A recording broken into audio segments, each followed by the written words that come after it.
So, a psychiatrist was conducting a group therapy session with 4 young mothers and their small children.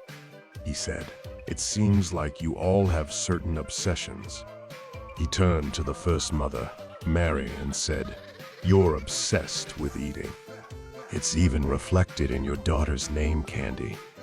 Next, he addressed the second mom, Anne, and said, "Your obsession is with money. You can see it in your child's name, Penny." Then he looked at the third mom, Joyce, and said, "Your obsession is alcohol, which is evident in your child's name, Brandy."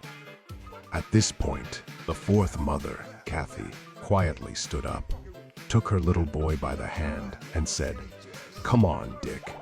Let's go pick up Peter and Willie from school and grab some dinner." This guy clearly doesn't know what he's talking about. Emotional, damn it! A young guy walks into the employment office in Sydney and spots a notice for a job as a gynecologist assistant. Curious about the position, he decides to inquire further. He approaches the counter and asks the attendant, "Can you provide more details about this job position?" The office worker looks up the information and begins. While the job mainly involves preparing women for their gynecological exams, you'd need to assist them in removing their clothes, make them comfortable on the examination table, and then meticulously clean their private areas. After that, you'd apply shaving cream, gently shave any hair, and then massage some soothing oils to make sure they're relaxed and ready for the doctor. The position offers an annual salary of $75,000, but you have to go to Perth, other side of the country. The man looks puzzled and asks, "Oh, so I need to relocate to Perth for the job?" The clerk chuckles, "No, sir. That's where the end of the line is right now."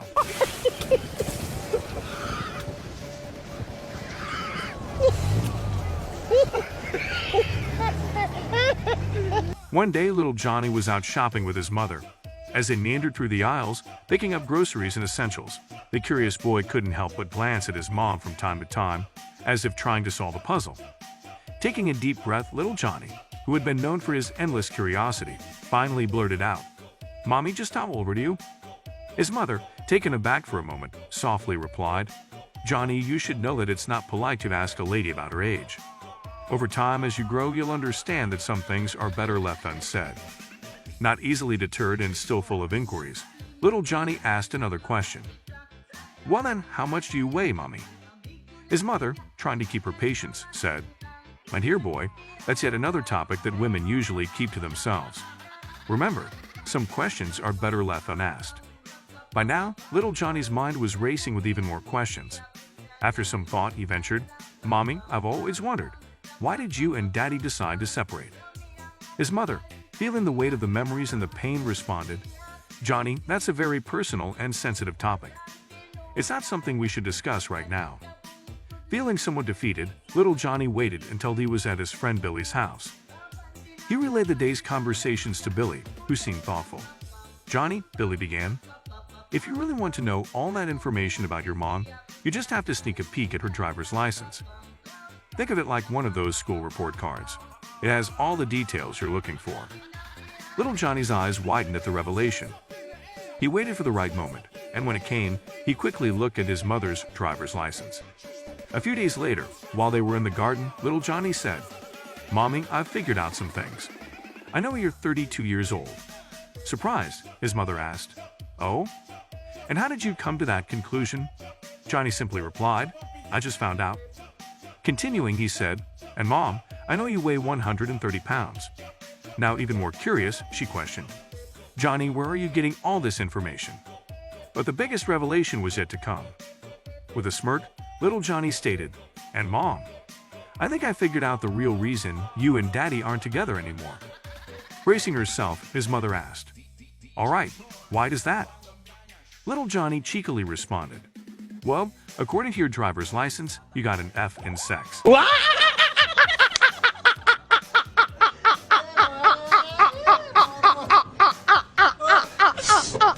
A 5-year-old boy went to visit his grandmother. He played with his toys in her bedroom while Grandma was dusting. He looked up and said, "Grandma, how come you don't have a boyfriend?"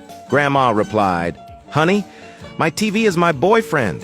I can sit in my bedroom and watch it all day long. The TV evangelists keep me company. The comedies make me laugh. I'm really happy with the TV as my boyfriend. Grandma turned on the TV and the reception was terrible. She started adjusting the knobs, trying to get the picture in focus.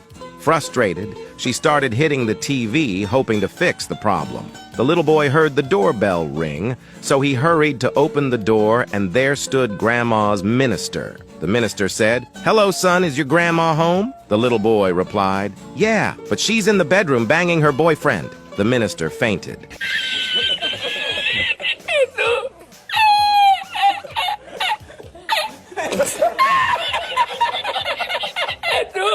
A farmer ordered a high-tech milking machine.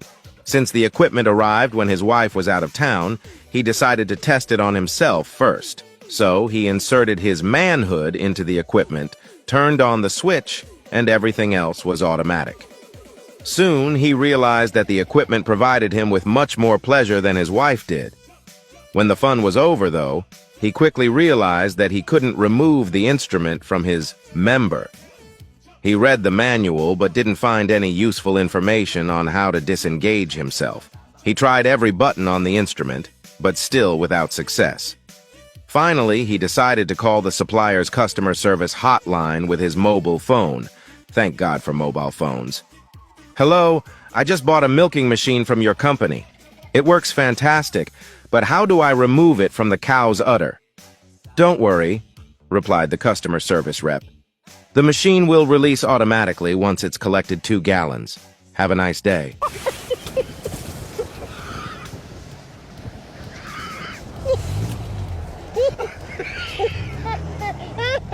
A Russian Jew had been allowed to emigrate to Israel. At Moscow airport, customs found a Lenin statue in his baggage and asked him, "What is this?" The man replied, "What is this? Wrong question, comrade. You should have asked, who is he?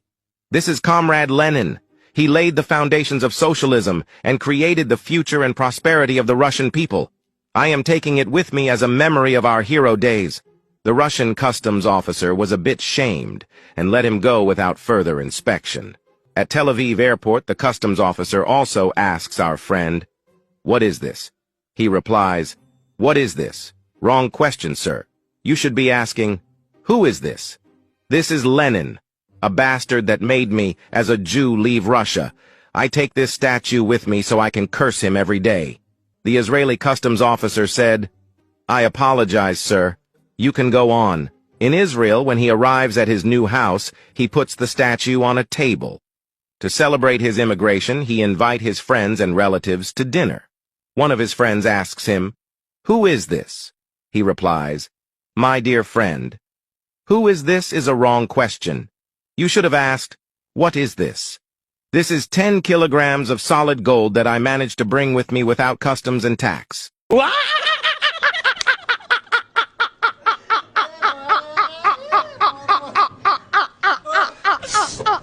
So, 2 women friends bump into each other on the street. The first one says, "Oh my gosh, it's so good to see you. How have you been?" The second one replies, "Not too bad, just feeling a bit under the weather." "What's wrong?" asks the first. The second woman says, "Oh, it's nothing really, just a sore throat." The first woman nods and says, "You know, I actually have a little trick for that. Whenever I have a sore throat, I go to my husband and, well, I give him a BJ. It really works wonders. You should definitely try it." The second woman chuckles and says, "All right, I'll give it a shot." They say their goodbyes and go their separate ways. The very next day, they run into each other again. The first woman asks, "So, how's your throat?" The second woman grins and says, "I have to tell you, your advice actually worked. But, your husband was pretty shocked when I showed up and told him you were okay with it." Emotional, damn it! A census taker in a rural area went up to a farmhouse and knocked on the door. An elderly woman slowly opened the door, and he politely asked her about the number of children she had and how old each of them was. She thought for a moment and then said, Well, let me think. First, there's the twins, Sally and Billy, they're 18. And the twins, Seth and Beth, they're 16. And the twins, Penny and Jenny, they're 14. The census taker, surprised, interjected, "Wait a minute. It sounds like you had twins every single time." The woman chuckled and replied, "Oh dear, not at all. There were hundreds of times when we didn't get anything."